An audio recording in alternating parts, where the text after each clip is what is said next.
players can just jump right into, like Quake 3 or the upcoming Team Fortress 2. After Valve announced a sequel to Team Fortress in 1998, it took almost a decade until fans could hear Gabe Newell say the following words. Welcome to Team Fortress 2. After 9 years in development, hopefully it will have been worth the wait. And for the majority of the fans, it absolutely was.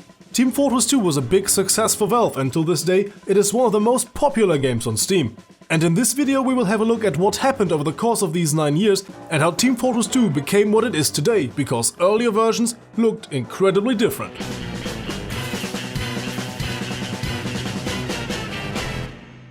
Team Fortress is a class and team-based multiplayer online first-person shooter video game developed by Valve.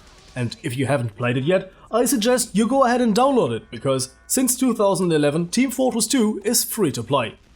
The story of Team Fortress began, just like many other successful Valve games, with a mod. But unlike Counter-Strike or Day of Defeat, the origin of Team Fortress is much older than the Gold Source engine. For many Team Fortress 2 players, the original Team Fortress is just this strange Half-Life lookalike Team Fortress Classic, but what many don't know, Team Fortress Classic is based upon a Quake modification. This mod, simply called Team Fortress or Quake World Team Fortress, was a huge success when it came out in 1996, and was a favorite amongst the Quake community, with at some point almost 50% of all servers running the modification. The mod's developers soon opened their own studio, simply called Team Fortress Software, to provide official support for the game as well as frequent updates. After their huge success with Team Fortress Software wanted to begin their work on Team Fortress 2 as a mod based on the Quake 2 engine. But before that project came to life, they were approached by Valve, who at the time were working on Half-Life, which, as all of you know, became a major success. The mod team, consisting of Robin Walker, John Cook and Ian Corley, joined Valve and started working on Team Fortress 2, now with the all-new Half-Life/Gold Source engine. This new build of Team Fortress got the working title Valve's Team Fortress, and from what we see on the released screenshots, this game had a bit more of a realistic setting compared to the original. The direction towards the later announced Team Fortress 2 Brotherhood of Arms was already clearly visible. Valve's Team Fortress was to introduce not only realistic weapons like the Uzi, M16A2 and Browning 50 cal machine guns, but also vehicles like the M1 Abrams and the Bradley, as well as heavy weaponry like the M198 howitzer.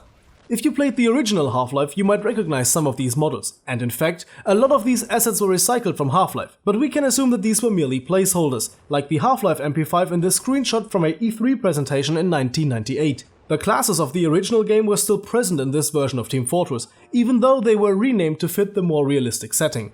Some classes were given abilities they didn't have before. For example, the sniper was to be able to be invisible for up to 20 seconds. One completely new class was also to be added to the game, the Commander. He was to be the main non-physical class of the game. He would have been able to see the entire battlefield through teammates' eyes and cameras set up by the engineer. He was also to be able to create and control squads and groups, as well as issue orders to players currently fighting on the battlefield. Other classes would be the Light Infantry, Valve's Team Fortress's version of the Scout equipped with an Uzi, the Field Medic, a class wielding an M16 and of course carrying a first aid bag, the Heavy Infantry, a machine gunner of sorts, this game's heavy weapons guy, the Rocket Infantry. As you can guess, this was to be this version's soldier, of course equipped with a rocket launcher. But contrary to all other Team Fortress games, he could only fire in crouch or prone position, and maybe most notably, he was supposed to have a jetpack. The next class, the Sniper, with the previously mentioned ability to get invisible and equipped with a M40A1 sniper rifle, you know, the one known from Half-Life Opposing Force. The Commando, a Demoman prototype equipped with a grenade launcher. Next class, the Spy, he was to be a stealth class equipped with an Uzi and was to be able to cloak as the enemies he killed. And the last real class, the Engineer, which is basically the same in all Team Fortress games, and I guess I don't have to explain much about him. And last but not least, there was the Medium Infantry, which was sort of a placeholder for the Engineer and Sniper, so this one was not planned to be in the final game. As it turned out, development of Team Fortress 2, or back then called Valve's Team Fortress, was halted in favor of another project sometime after the E3 1998. Valve wanted to demonstrate the modding capabilities of their new Gold Source engine to the community, so the developers created a version of Team Fortress on the basis of the Gold Source/Half-Life engine that was much closer to the original Quake mod. This mod is what we know today under the title Team Fortress Classic, released on April 1st, 1999. Notably, Team Fortress Classic was built entirely within the publicly available gold source software development kit to, like previously mentioned, set an example to the community and the industry of the Half-Life engine's flexibility. And what players of the original WON version of Team Fortress Classic might have noticed back in the days, the game has some leftovers from the development phase of Valve's Team Fortress. The loading screen background has a very different style compared to the actual game. It features a tank and soldiers in old US Army style uniforms. The game was first released as a modification for Half-Life. In the year 2000, the game saw a major update with new maps, new in-game menu structure and most notably new player models and of course a netcode optimization as well. Since 2003, Team Fortress Classic is a standalone game and is obtainable through the Steam store. At 1999's E3, Valve presented a trailer of a new version of Team Fortress 2 with the additional title Brotherhood of Arms. Team Fortress 2 Brotherhood of Arms was to put an even stronger emphasis on realistic combat than the previous version of Team Fortress 2, aka Valve's Team Fortress. It was to be a military shooter set in modern times with a command hierarchy including the commander from the previous version, but with even more abilities. There were to be generally more gameplay elements, parachute drops over enemy territory, network voice communication and numerous other innovations including not only gameplay changes but also technological advances. Brotherhood of Arms was to use a variety of new technologies, such as a system called parametric animation. This would, according to an old GameSpot article, mesh various animations together so to appear more realistic. For example, if a person dies while jumping, he would somehow slump to the ground while in the air. And in Team Fortress 2, parametric animations would make it so that the person killed while jumping would go limp in the air and would finally slump when he hits the ground. Of course, a technology that became obsolete with the introduction of ragdoll physics. There was also to be voice communication via microphones. In addition, the player's mouth would move while talking, a standard in modern titles but back then a new feature, which got reused in Counter-Strike. The game could also dynamically change the amount of polygons on a model, depending on the model's distance to the viewer and the total amount of models visible to the player. Here we see a player model with a very low level of detail. Now we are slowly increasing the level of detail. You have to imagine these details increase as the enemy player is coming closer towards you. Comparing the lowest and the highest level of detail, it is quite a difference, and one must admit that the details on the player model are very good for around 1999, almost 20 years ago. This technology was developed to save resources on slower computers, but as computers got better and with the implementation of the Source engine, it became obsolete. But try to remember your computer from around 2000. It would have made sense to have this technology back then. Besides these technical innovations, the game was also to feature several new game modes, such as escort missions, interception missions, D-Day-like beach assaults, as well as a very interesting game mode that according to GameStar magazine was to be kind of like Rainbow Six Siege. One team was to entrench themselves or set up defensive positions in a building. They had around 1 minute to do that, but it is unclear which tools they had to do that, because we only know for sure about the tripod-mounted machine gun. It is also unknown what the attacking team was to do during the setup period. Maybe they had ways to scout out the defender's position, or they simply had to wait. While Team Fortress 2 Brotherhood of Arms was not supposed to have a real single-player campaign, the developers wanted to create a very detailed training mode with specialized training missions for each class. In these you would have been accompanied by an NPC instructor. And speaking of classes, there were a few changes made compared to the previous Team Fortress 2/Valve's Team Fortress, and of course, these classes differ a lot from Team Fortress Classic. The Marine would be a more realistic version of the soldier. He would have had an assault rifle and a rocket launcher, and no jetpack anymore. The machine gunner was essentially a realistic heavy, like in the previous version.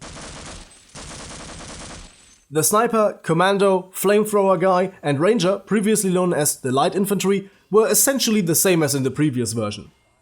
The officer would be a completely new class and should not be confused with the commander. The officer would increase the player's morale and lead the charge. He would have been equipped with infrared goggles and smoke grenades to provide cover. The field medic would have been quite different from the classic medic. His only ability would have been to heal and revive teammates as well as pull them out of the line of fire, according to an old GameStar report. The field medic wouldn't have been equipped with suitable equipment for attacking enemy bases, though I still assume at least they would have given him a pistol for self-defense. The engineer was to be very similar to his classic counterpart. However, sentries could not be moved around without destroying them. Apparently, an unlimited amount of sentries could be built, but the engineer would need to build energy sources in order to power them. Also, engineers could build fixed emplacements, such as mounted machine guns, which would have been used by other players. One example of these guns can be seen here in this trailer. Notice the medic bringing in new ammunition for the gunner. The spy would have been very similar to the spy from the previous build, but instead of a knife, he would have used a wire to choke his enemies to death, like seen here in this trailer. And last but not least, the commander. He was to be almost identical to the one from the previous version, with the addition of being able to place buildings on the map and provide air support. But I assume these abilities were limited to certain game modes, like the Siege game mode.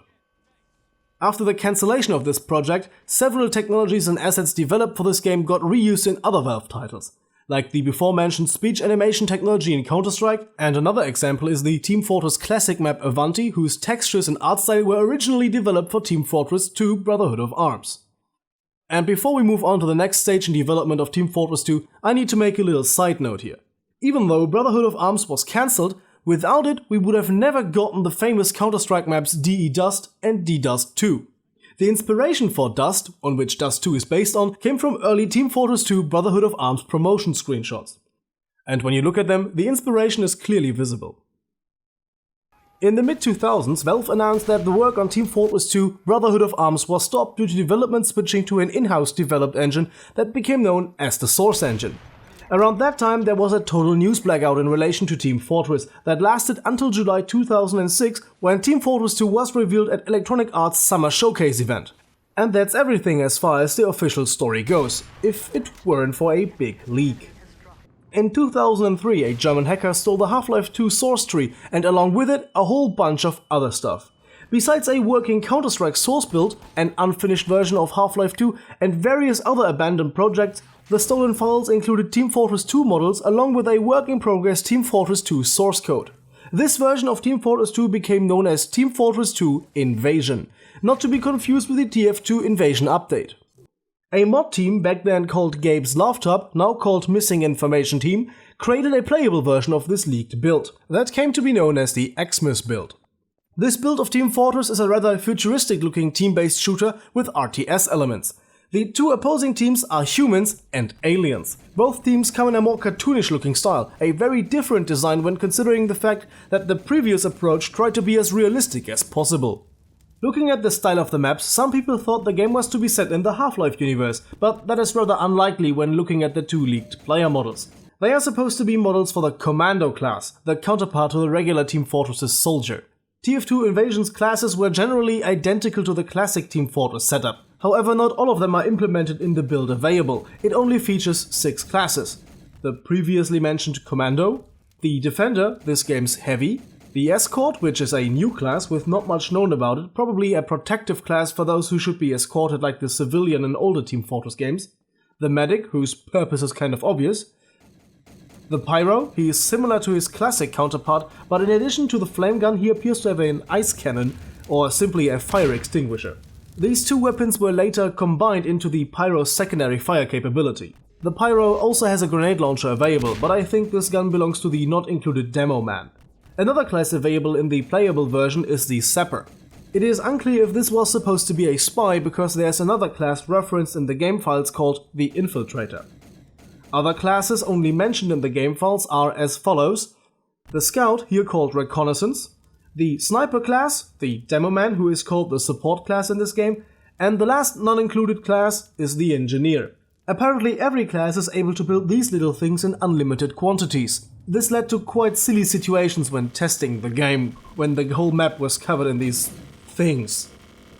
The Engineer class, however, would have probably been the only class that could build more powerful buildings, which played a very significant part in this version of Team Fortress. And yes, we are playing Team Fortress on Dust 2. And yes, the mod team replaced all error models with a descriptive word for a certain part of the male anatomy.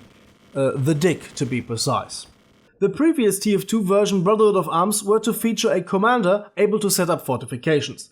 In the invasion concept, the construction of buildings were to be a far bigger aspect of the game. The game's concept is based around gathering resources by killing enemy players. These resources would be added to the team's resource bank, which apparently was to be a building that had to be protected from the opposing team. With these gathered resources, the team would be able to research better equipment and abilities, but also construct more buildings, such as the power bank, a sentry gun, buff stations, teleporters, barbed wire, bunkers, and most interestingly, the vehicle bay. The power pack would have been a power generator for buildings that needed power. The sentry gun would have been very similar to the classic sentry, but it is unknown if it were to have multiple levels. According to TF Wiki, the buff station would have been very similar to the classic dispenser, in that it gives ammo and armor. It might were also able to heal players. Another probable building would have been the teleporter station, essentially a teleporter like the one from Team Fortress Classic. Some sources list that the teleporter is a vehicle, however I assume that it were to be constructed like a building and was not designed to be mobile. Barbed wire would have been used to deny enemy access to certain areas, however it was to be easily destroyed. Barbed wire sounds like an idea that made it over into the invasion build from Team Fortress Brotherhood of Arms, because the gameplay element of blocking paths sounds like something from the Rainbow Six Siege-like game mode. That's just speculation. The bunker would be a strong defensive building. However, just like the vehicle bay, it is unknown how big they were supposed to be, or even how they were supposed to be constructed during the game. Probably the biggest new thing in this version of Team Fortress would have been, next to buildings such as the vehicle bay, the vehicles themselves, which were to be constructed using the gathered resources. The vehicle list were to include a transporter called the Wagon, a battering ram, a vehicle used to knock down defensive structures such as barbed wire, a tank, of which sadly no concept art exists, a Strider, possibly an Alien exclusive vehicle which used the Half-Life 2 Strider model, though I am fairly certain that was just a placeholder. And the last vehicle would be the Mini Strider, which would be, well, a small Strider. The Mini Strider is actually something we have concept art for, and it fits right next to the design style of the Alien player model. Other concept art shows further possible vehicles and aliens, such as this gigantic alien and this alien ship. In the end, let us have a look at the weapons and player models included in this playable build. The Heavy's gun, or here called Defender, is very close to the Heavy's gun from Team Fortress Classic, but in this leaked version of Team Fortress it has an incredibly annoying firing sound.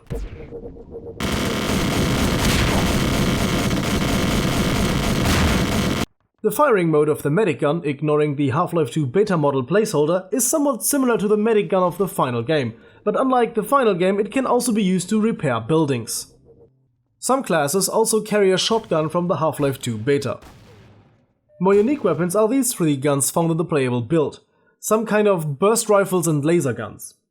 These two guns share the same projectile type in this build. The interesting thing is that the projectiles have a significant drop after a few meters, so the weapon's range is very limited, but the bullet drop can be used to your advantage with some experience. Looking at some of the weapon animations included in the game files, it appears as if you were to be able to fire grenades from an underbarrel launcher, as well as utilize the gun as a close combat weapon. Unfortunately, these features were never included in the playable build, or simply never finished by Valve. This, let us call it the laser gun, is a single-shot weapon with a small bipod, so I am fairly certain that this was supposed to be the sniper's gun. All weapons included in the game are the human version. The game files speak of alien equivalents, but none of them were leaked. The before-mentioned escort class is also equipped with a force shield, which is in a rather broken state.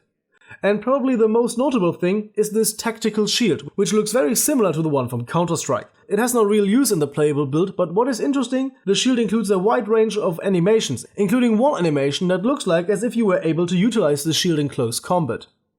And now the two player models. The human looks fairly simple, a cartoonish human. The alien on the other side has some interesting features. It has a somewhat transparent torso and a shield covering up the head that can be lifted. The overall design looks like an armored suit or some kind of mix of living being and armor. The aliens in general have a pretty interesting design philosophy. Other weapons and player models included in the game files are merely leftovers from the Half-Life 2 beta, so not that interesting at this point. The last thing to mention about the invasion design and the Xmas build is that there was a group of modders that tried to recreate Team Fortress 2 Invasion in its entirety. They started replacing broken elements with Half-Life 2 placeholders and stuff from other Source games. There is a video on YouTube showing some interesting progress they made, but the last post on the Team Gaben wiki and the video itself are several years old. Sadly, the project appears to be abandoned. The version of Team Fortress that we know as Invasion is incredibly complex, and it appears that this complexity is what ultimately led to the decision to abandon this concept and restart once again. All this led to the creation of the cartoonish retro concept we know today. This new approach enabled developers to create a more fun and less serious game and not focused on realism. This becomes abundantly clear when comparing it to the early versions, Quake Team Fortress and Team Fortress Classic, and especially Valve's Team Fortress and TF2 Brotherhood of Arms. Valve worked on the final version of Team Fortress 2 in almost complete silence, and not much is known about the development phase of the final design. So back in 2007, when Team Fortress 2 was revealed to the public, people were surprised to see this unusual and fresh concept, a complete reboot of Team Fortress in a different style. Team Fortress 2 became a major success for Valve, and the massive amount of players 10 years later after the release proved that. The Team Fortress 2 we know today varies a lot from the launch version. Game modes like Payload have been added, as well as various other updates, including one called Invasion. Regardless of the success, not all fans were pleased with the design decisions taken by Valve, so mods like Team Fortress 2 Classic and Team Fortress Forever were born. They tried to recreate the feeling of older Team Fortress games or re-implement the cut content of Team Fortress. Anyways, I hope you enjoyed our look into the 9-year development period of Team Fortress 2. Special thanks to 2ARX, who helped me a lot with Team Fortress 2 Invasion. Now, I am really curious what you guys think about the two abandoned concepts, Brotherhood of Arms and Invasion. Which one do you find more interesting? Would you like to see one of those concepts being reworked into a new game, or do you think they were dropped for good? I'm interested in reading your thoughts in the comment section down below. If you enjoyed this video, consider giving it a thumbs up and maybe check out some of our other videos like the cut content of Counter-Strike series. So, have a nice day, and as always, goodbye and guten Tag.